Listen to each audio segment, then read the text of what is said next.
दुर्गेश जी पूछते हैं कि मुझे आनंद के सागर में डुबकी लगाना है।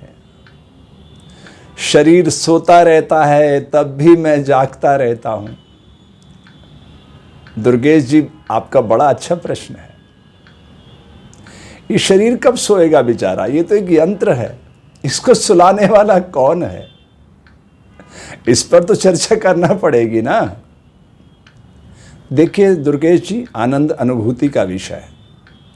चलिए मैं आपको थोड़ा सा विस्तार से बताता हूं, आपके माध्यम से समाज के प्रत्येक नागरिक को बताना चाहता हूं। गुजरात में एक जिला है कच्छ, वहाँ पे मेरे एक परिचित रहते हैं शेखर आयाची। उनका व्हाइट हाउस बना हुआ है वहाँ पे, बिल्कुल अमेरिकन पैटर्न पे व्हाइट हाउस। लगभग 200 करोड़ रुपए लगा के उन्होंने इटालियन मार्बल से वो अपना रहवास बनाया है। एक दिन मेरा उनके यहाँ जाना हुआ तो उन्होंने कहा, स्वामी जी आप बहुत खुश रहते हैं। तो मैंने कहा, आप खुश नहीं हैं? बोले, मैं तो बिल्कुल नहीं हूँ। तो मैंने कहा, आपको क्या दुख है? बोले, यही तो मैं आपसे जानना चाहता हूँ। तो दुर्गेश जी, आज आपका ही प्रश्न कुछ इसी तरह का है कि आनंद की हिलोरे आपके भीतर उठ रही है क्षणिक, उसको स्थायी स्वरूप में कैसे बदलना। तो चलिए यात्रा शुरू करते हैं।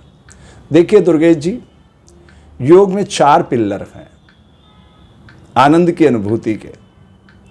पहला है दुखी पर करुणा। दुखी व्यक्ति को देख के आपके हृदय में करुणा का भाव जागना चाहिए। फिर दूसरा है सुखी के प्रति प्रसन्नता, द्वेष भाव नहीं, प्रसन्नता की, वाह हे प्रकृति, आपने देखो इतने खुशहाल लोग भी बनाए हैं इस धरती पर, उनको देख के प्रसन्नचित होना, कितनी कृपा है आपकी, कृतज्ञता ज्ञापित करना प्रकृति के प्रति। और क्रोधी के प्रति उदासीन। क्रोध का प्रतिनिधि कौन है? सांप है। सांप क्या पैदा करता है? जहर। ना ना ना ना, मुझे अपने अंदर जहर पैदा नहीं करना। तो क्रोध को बोध में बदलने के लिए क्रोधी के प्रति उदासीन, ये सूत्र याद रखिए, अपना रिमोट अपने हाथ में रखना है। और पुण्यात्मा के प्रति श्रद्धा, जो समाज को देने का भाव रखते हैं। जैसे एक पेड़ है, वो छाया देता है, फल देता है, औषधि देता है, वृष्टि को बुलाता है, पानी साफ करता है, मरने के बाद आपके हमारे घरों की शोभा बढ़ाता है फर्नीचर के रूप में, तो देता ही देता है। तो जो देने का भाव रखते हैं लोग, उनके प्रति श्रद्धा का भाव पैदा करना। तो ये 4 सद्गुण अपने अंदर पैदा होने पर हम परमात्मा के इस दिव्य स्वरूप को अपने भीतर महसूस कर सकते हैं। अब वो सूत्र क्या है? वो है 1313, तेरा तुझको अर्पण क्या लागे मेरा। अब हम यहाँ पे आके प्रैक्टिस करेंगे, ठीक है? तो ये आपको बीट सुनाई दे रही है। मान लीजिए कि मैंने 4 सेकंड श्वास लिया, तो 3 गुना कितना होता है? 12 सेकंड। तो 12 सेकंड मुझे श्वास को भीतर रोकना है।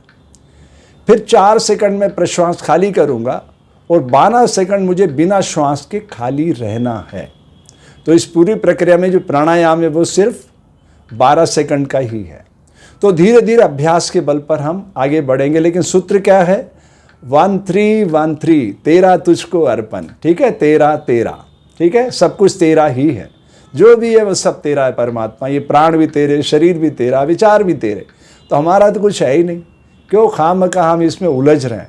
तो तेरा तुझको अर्पण करते हुए शांत रस मूर्तिवत बैठ जाना और 4 सेकंड श्वास लेना।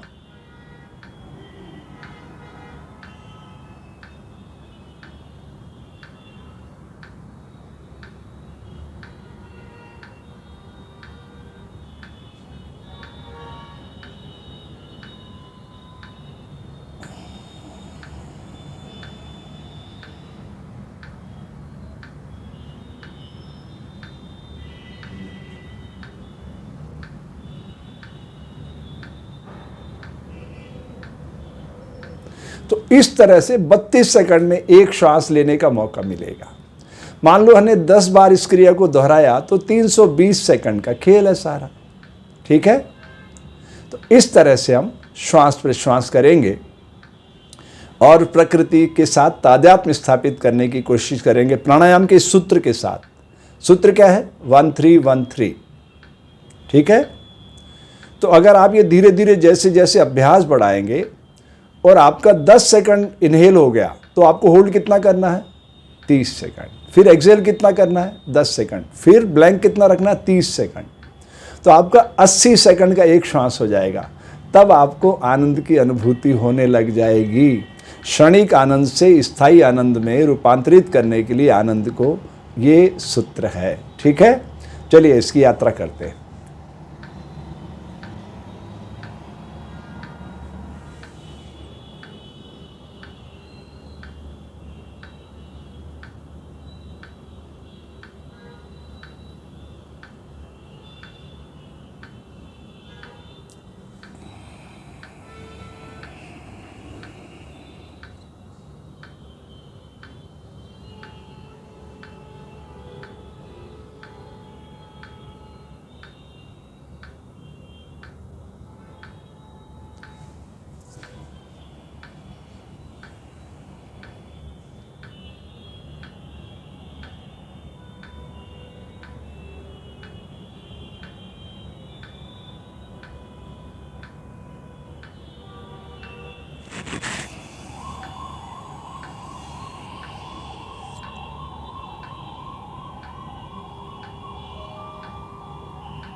इस तरह से ये सूत्र याद रखिएगा आप, 1313।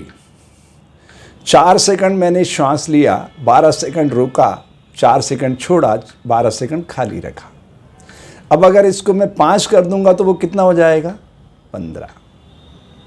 ठीक है, तो 5 सेकंड मैंने लिया, 15 सेकंड उसको रोका तो 20 हो गया, और 20 उधर हो जाएगा, तो 40 सेकंड का एक श्वास हो जाएगा। तो जब हम 10 सेकंड लेने लग जाएंगे श्वास, तो कितना रोकेंगे? 30 सेकंड। तो 30 और 10 40 हो गया, तो 40 सेकंड श्वास भीतर और 40 सेकंड श्वास बाहर, तो कितना हो गया? 80 सेकंड में एक श्वास आ रहा होगा। और जब 80 सेकंड में एक श्वास आप लेंगे, यानी कछुए से ज़्यादा शक्तिवान हो जाएंगे आप, और सारे अंगों को प्रत्याहार की भूमि पर उतार देंगे, तब आपको समझ में आएगा कि इस आँख को रोशनी कौन देता है, कौन इसे दिखाता है। ठीक है, समझ में आ गई दुर्गेश जी बात? जरा सोचो इन आँखों को उजाला कौन देता है, जरा समझो इन आँखों को उजाला कौन देता है। ये आंखें देखती है, इन आँखों को दृश्य कौन दिखाता है? कौन है वो? कहाँ बैठा है? कहाँ रहता है?